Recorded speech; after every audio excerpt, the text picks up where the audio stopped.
O sol começava a se esconder atrás das colinas da Galiléia, tingindo o céu com tons de púrpura e ouro, quando um dia exaustivo de ministério chegava ao fim.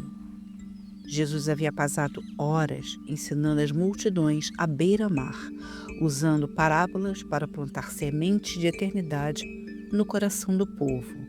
O peso do cansaço humano repousava sobre seus ombros. Ele sentia a sede, a fome e o desgaste físico de quem se entregou inteiramente ao serviço. E foi nesse cenário de aparente serenidade que ele olhou para os seus discípulos e deu a ordem que mudaria o curso daquela noite. Passemos para o outro lado. O Mar da Galileia, embora tecnicamente um lago de água doce, é conhecido por sua beleza, mas também por sua periculosidade geográfica. Situado a centenas de metros abaixo do nível do mar e cercado por montanhas, ele é um palco para mudanças atmosféricas súbitas. No entanto, naquela partida, tudo parecia sob controle. Os discípulos, muitos deles pescadores veteranos que conheciam cada corrente e cada brisa daquelas águas, prepararam um barco com a confiança de quem estava em seu elemento natural. Eles empurraram a embarcação para longe da margem, deixando para trás a multidão e o barulho em busca do repouso na outra margem. Jesus, buscando refúgio na polpa do barco, encontrou um travesseiro e adormeceu profundamente. Aquele sono não era apenas um sinal de fadiga, mas uma demonstração de confiança absoluta na soberania do Pai. Enquanto o barco deslizava suavemente pelas águas escuras, o mestre descansava no meio do caos que ainda estava por vir. Ele não escolheu a travessia por desconhecer a tempestade, mas porque sabia que o destino final era garantido pela sua palavra.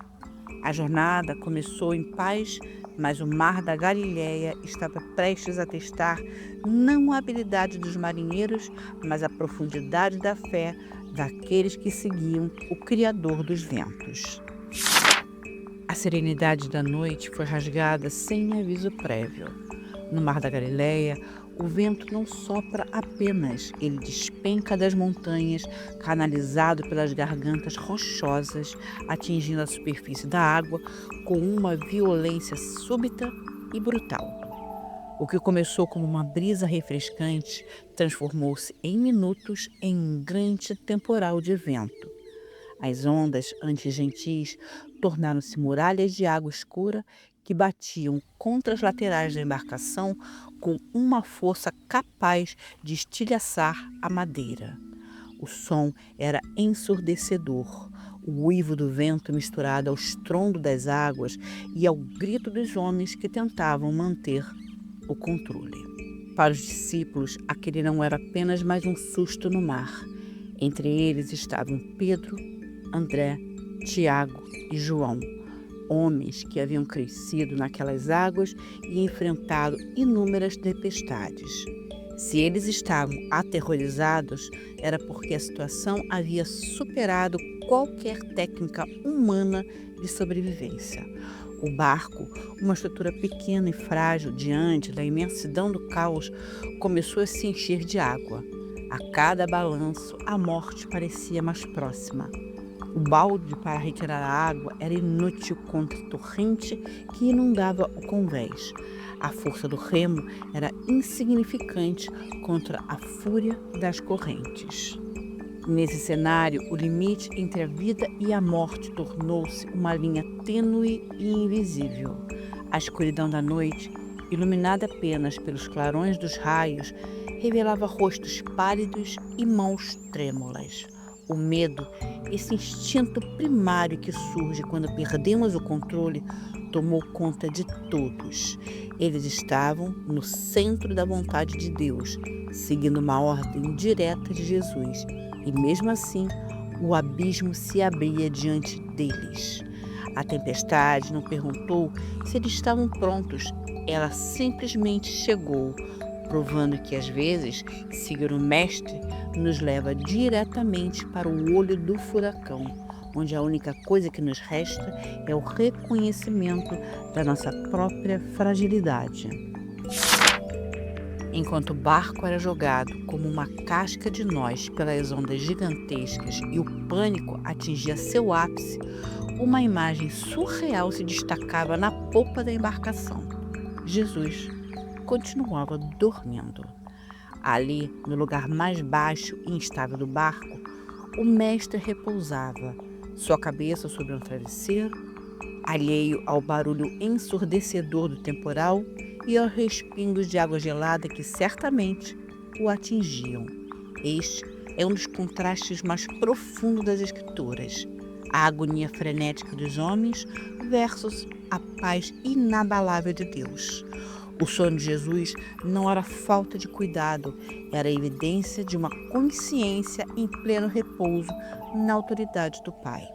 Para os discípulos, aquele sono era incompreensível, quase ofensivo. Como alguém poderia descansar enquanto o mundo ao redor estava desmoronando? A psicologia do medo nos faz acreditar que se Deus está em silêncio, ele está ausente ou indiferente. Os discípulos olhavam para Jesus e viam apenas um homem exausto que não percebia o perigo, enquanto Jesus, mesmo dormindo, era o sustentáculo de cada molécula de água que ameaçava o barco.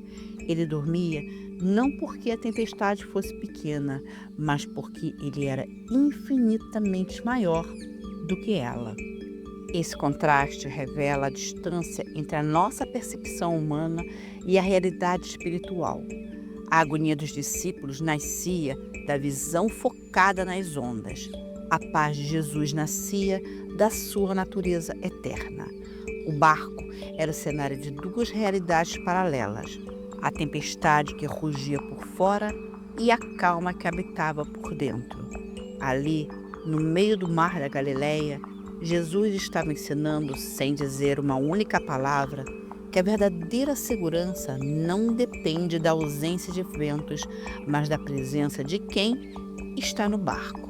No entanto, o medo fala mais alto, e a paz de Jesus logo seria interrompida pelo grito desesperado de quem achava que o fim havia chegado. Incapazes de suportar o silêncio de Jesus diante do caos, os discípulos rompem a barreira do respeito e despertam o Mestre com um grito que mistura pânico e acusação. Eles não apenas pedem ajuda, eles lançam sobre ele uma das perguntas mais dolorosas que o ser humano pode fazer ao Criador. Mestre, não te importa que pereçamos? Naquela frase estava exposta a ferida da alma humana sob pressão.